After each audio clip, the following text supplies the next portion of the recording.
I have been going through a lot in my life. At a certain point, I really did feel like that I was actually going crazy. I was so shocked. I was like, what the fuck would I want to see an oncologist for? An oncologist is for cancer. This guy was seeing for 3 weeks. I ended up getting pregnant by him, which I was on birth control.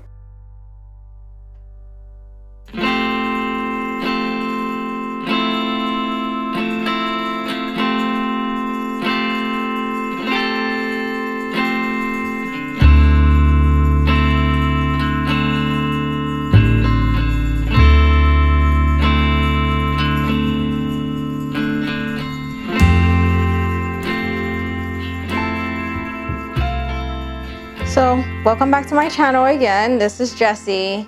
Like the last time I said, we're going to talk about COVID. As you all know, COVID has been such a major hit for everyone around the world.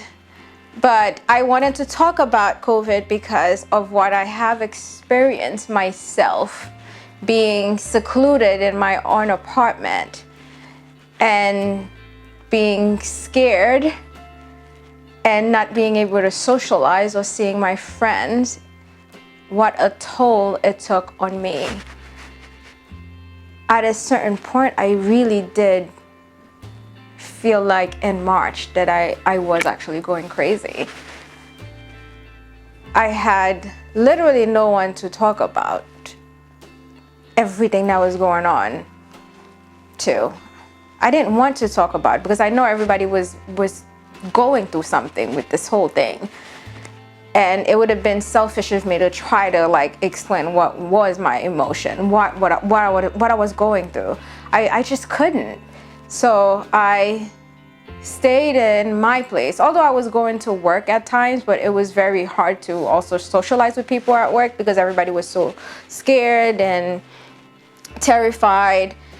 And no one wanted to talk to anyone. So it was hard.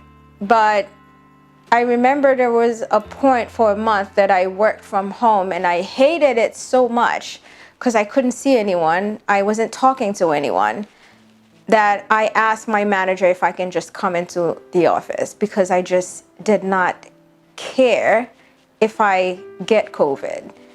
This is how mentally deranged I was at a certain point. I didn't care if I caught it. I just wanted to be around people.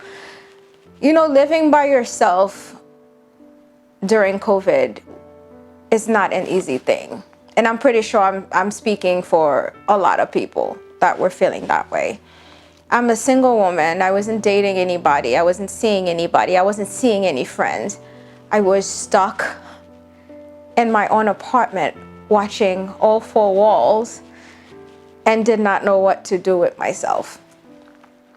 There were days that I cried the whole day on my couch. There are days that I was so paralyzed on my bed and on my couch that I did not want to do anything. I did not shower. I did not eat. I didn't drink. I didn't get up to use the restroom because I was paralyzed. I just hated it. And finally, we were able to, I think around August, I started really going out to a little tiny bar called Rotley around my house. And it was one of the greatest feelings that I've ever experienced. And it was also scary because I just couldn't believe that I was actually going outside and engaging with other people. But I did it. And I think that bar became part of my life in a way and became my own little community during COVID, that I would do anything not to let it close because it meant so much to me during COVID that I would never want to let it go. And then I did meet someone very special there who ended up breaking my heart into a million little pieces. So this is probably what we're going to talk about. And in the next video. The heartbreak during COVID, falling in love, and then the heartbreak during COVID. So I hope to see you next time. And please leave your comments below. If you like what you heard today, please subscribe. And like I said again, peace and love. That's all we can do. Peace and love.